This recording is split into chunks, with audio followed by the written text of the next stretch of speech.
ஏதோ வேலையா இருக்கிறா போல இருக்கு. இது வரைக்கும் இருந்த சேர்மன் வேலையே பார்த்தது இல்லையா? உங்களை எல்லாம் பார்க்கறதே ஒரு வேலை தானே. என்ன 4 கவுன்சிலருமா சேர்ந்து வந்திருக்கீங்க? போன வாட்டி எலெக்ஷன்ல உங்க ஆளு ஜெயிச்சாரு. ஆட்சி என்னது நீங்க.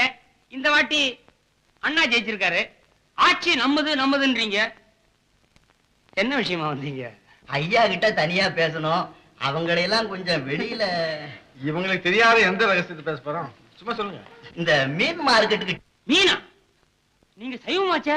ஐய, மீன் இல்லைங்க, அந்த டெண்டரு. அத எனக்கே கிடைக்கிற மாதிரி ஏற்பாடு பண்ணிட்டா நல்லா இருக்கும். ஓஹோ. எனக்கும் ஒரு சின்ன உதவி.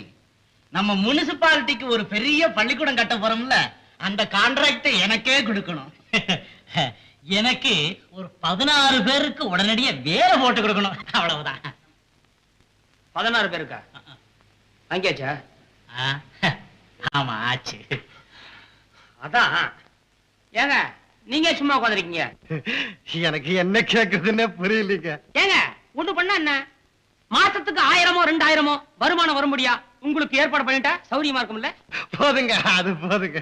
மொத்தத்துல எல்லாருமே சம்பாதிக்கதான் வந்திருக்கீங்க. நீங்க எல்லாம் உங்க தொகுதி மக்களுடைய தேவைக்காக வந்திருப்பீங்கன்னு நினைச்சேன். உங்க சொந்த தேவைக்காக வந்திருக்கீங்க. மன்னிக்கணும். நம்ம சுயநலத்துக்காக நகர சபை. தயவு செய்து இனிமே இந்த மாதிரி தவறான உதவிகளுக்கு எதிர்பார்க்காது. அதனே சேர்மன் அப்படி சொல்லிட்டீங்க. எலெக்ஷன்ல ஜெயிக்கிறதுக்கு நாங்க எவ்வளவு பணத்தை செலவழிச்சிருக்கோம் தெரியுமா? சின்ன மீனை போட்டு பெரிய மீனை பிடிச்சவா?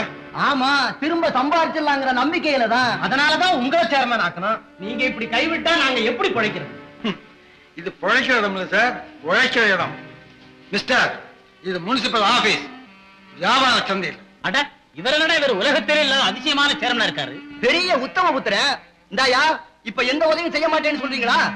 இப்ப மட்டும் இல்ல, எப்பவுமே இந்த மாதிரி உதவி செய்ய மாட்டேன்.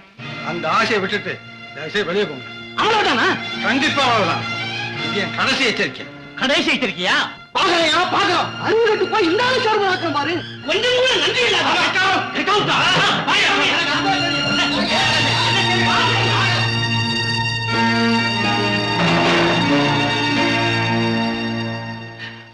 மிஸ்டர் ரவி சார், அவங்க ஏதோ தெரியாம கேட்டுட்டாங்க.